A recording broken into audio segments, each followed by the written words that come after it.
Hey yo, what's good, you guys? It's Boomer, and you're watching Bali Star. Today, we's getting into Jamari Drake is sad. Now, that is very generalized, so let's get into the specifics. Let's go. So at this point, we're officially a month removed from the climax of the Drake and Kendrick. It's funny he mentions a month because at the time of this recording, meaning timestamp it to right now, you're watching me today that I'm doing this. Academics. Yes, that academics. He has like put out some content that a person like stream botted Kendrick's Not Like Us to be more than Drake's, and also I guess in inclusion to that, stream botted Drake's dislikes on the Heart Part 6. He gets to do it on stream and they talk about it. I'm like, bro, you're pressing the issue a month later, a month and some weeks later, still trying to discredit that. Like,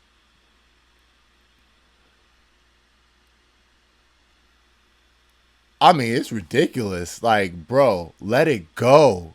Let it go.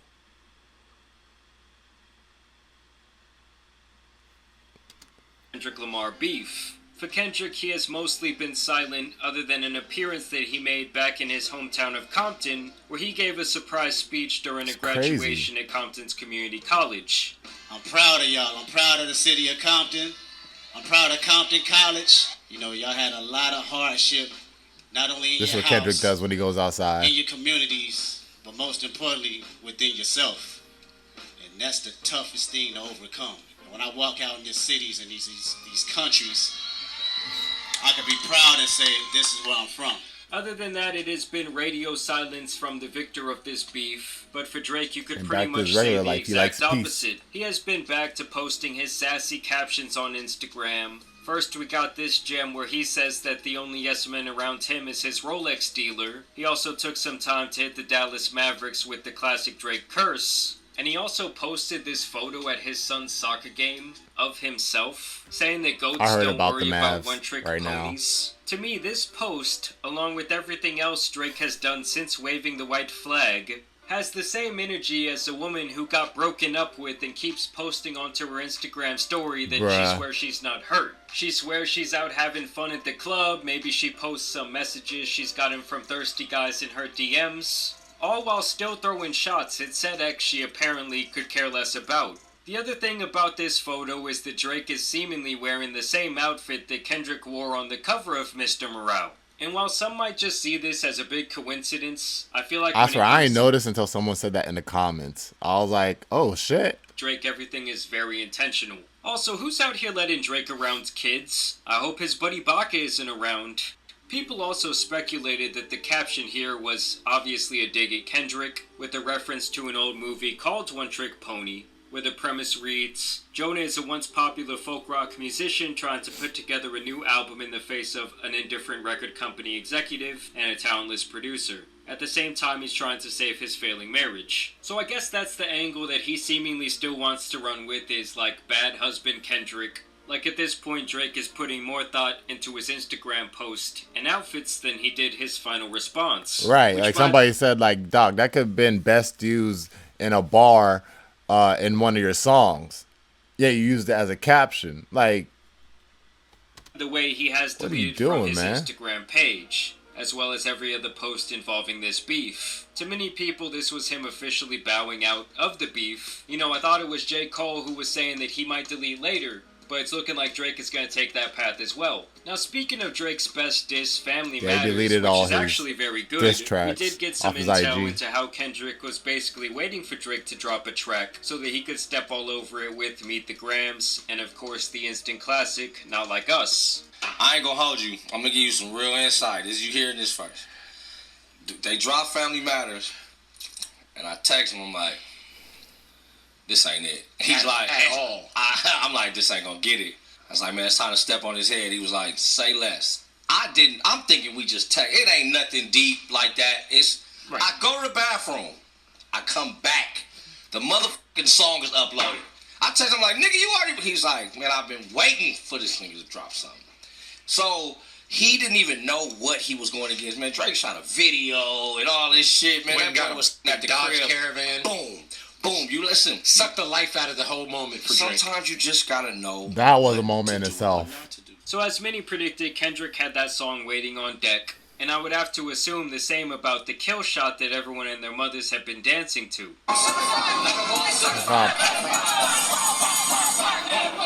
And yes, I know Drake will be fine and still have a very successful career, but the optics of this, to me, have done damage to his career. Yeah, bro, that you still gonna have a great career. You know what I'm saying? It's like you're not gonna end up like Ja Rule, bro. It's like you have a stand base. You feel me? So you continue to drop music, people still gonna bump that ish. Sure, if it's still like your old classics, and I pray you go back to your old classics like Take Care, and this to me personally is Thank Me Later. Thank Me Later and Nothing Was the Same. If you drop music like that again, you know what I'm saying? And I'm talking about like lyrically, you know what I'm saying? Like, Get Back to Your Roots. Like, I'll bump that shit still. You know what I'm saying? Like, this don't hinder that much.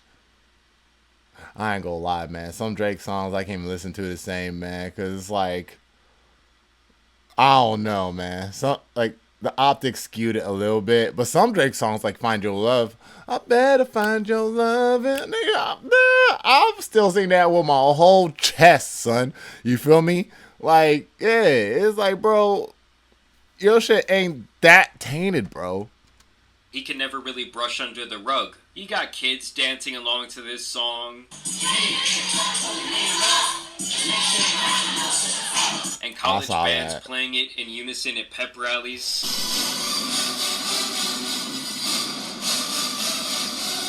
In contrast, Drake would make an appearance at a pool party where he would look incredibly This what he uncomfortable do as they when played his older he record with outside. Sexy Red.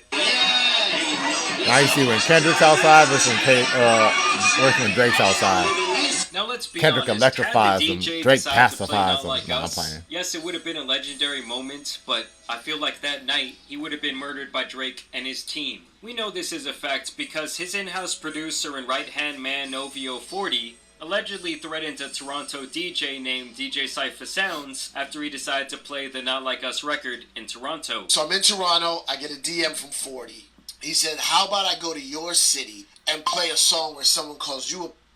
And he goes, "I knew you never liked us. You act nice, but you're really a bitch. When I see you, I'm gonna smack you in the mouth." So you know his camp is also feeling the 40. heat. Either way, the crowd here looks completely dead, as most of them stare at 40 Drake as if thug, he's man. some sort of animal at the zoo. Also, wearing those baggy-ass denim jeans in the Houston, Texas heat is certainly a choice. Like, yes, Drake, we know It's you got swamp diabolical. ass. And somehow, even a month Bruh. later, Drake's biggest fans are still coping and scrambling for him, trying to make up false narratives. Several of his biggest Dick Rider pages have meme. attempted to get these stories off the ground, claiming that Kendrick also used ghostwriters in the past. You know, after they were embarrassed by all those different reference tracks. Even to this credit, I feel like you're still battling these ghostwriting rumors and this type of thing.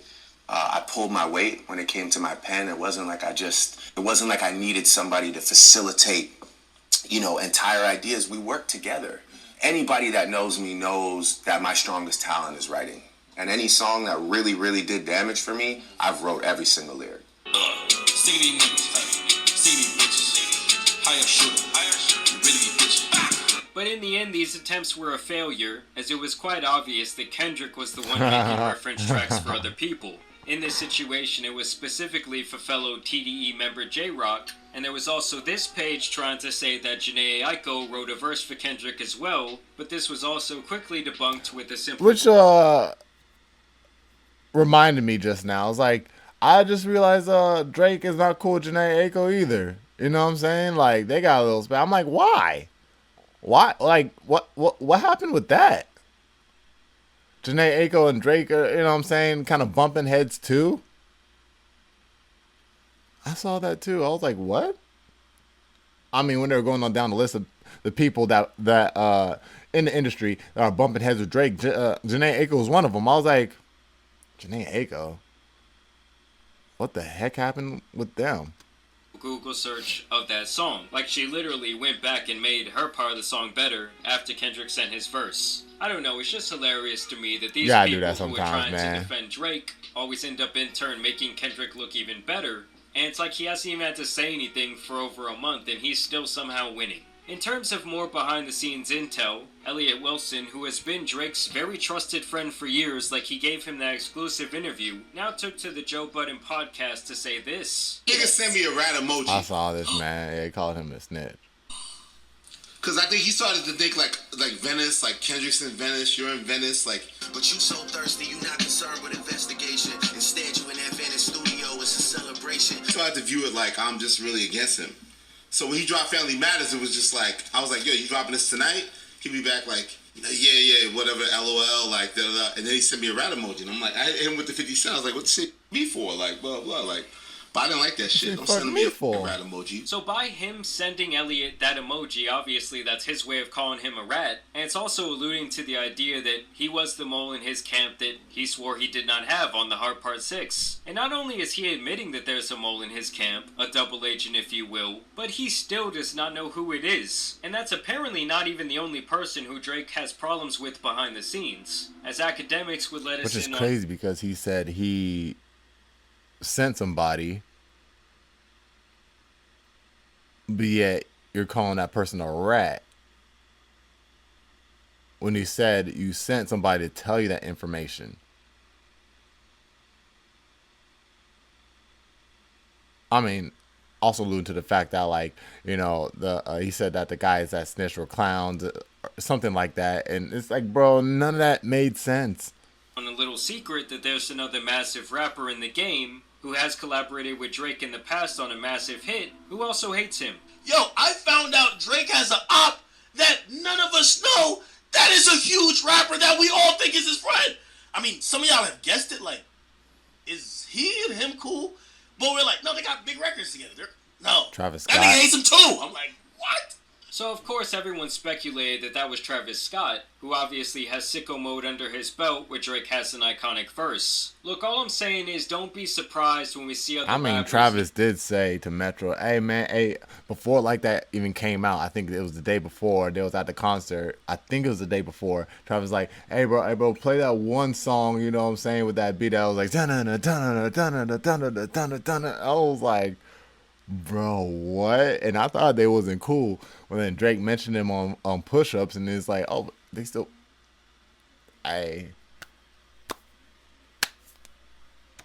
Now start popping off and taking shots at Drake while he's at his most vulnerable that we've seen him since the Pusha T diss. Lastly, Drake would also release that garbage parody of Hey There Delilah, which was just god-awful. Like, I don't even care if it's a parody. Seeing people like Maul try and put his cape on to defend this shit of a song is hilarious. Why wouldn't you like this with a little bit of, you know, drill sprinkled into it a little bit? Where's the drill? There's no drill, Maul. It's an acoustic guitar a little bit. But I want to know what you guys think about these updates in the situation. We didn't play the full clip where Maul's just silent, bro. They asked him a good ass question and he just went silent. He just like, I won't be here right now. Do you think that Drake will ever mention Kendrick by name on a song ever again? Or do you think he would just stick to the subliminals? I really think that he realized he was not built for this. And you know, someone like Kendrick still has several more tricks under his belt if Drake does want to take it there. Either way, I do want to thank you guys for watching today's video. I'm taking it further. That's something you don't want to do.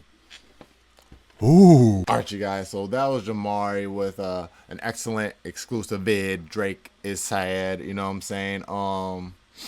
Dude, it's a month and some weeks later. Let it go. Everybody, let it go. You know what I'm saying? Like just even talking about it, bro, is like tiring to me, bro. You know what I'm saying? It's like, I don't know, man. You know, like most of us have moved on. Like it's concisely clear. It's in the air. You know, it's like, bro, we all know. We all know, bro. So the fact that people like academics are trying to convince us, he's putting like, you know, sprinkling some good narratives on it, you know what I'm saying, to twist it is like, bro, you're trying to make a clock go counterclockwise, bro. Just move with the clock and move on. Y'all let me know your thoughts about it down in the comment section down below. It's Boomer. You're watching Body Star. Make sure to leave a like, support the video if you enjoy, subscribe if you're new. I'm going to catch y'all in the next one. 100. Oh! Yeah.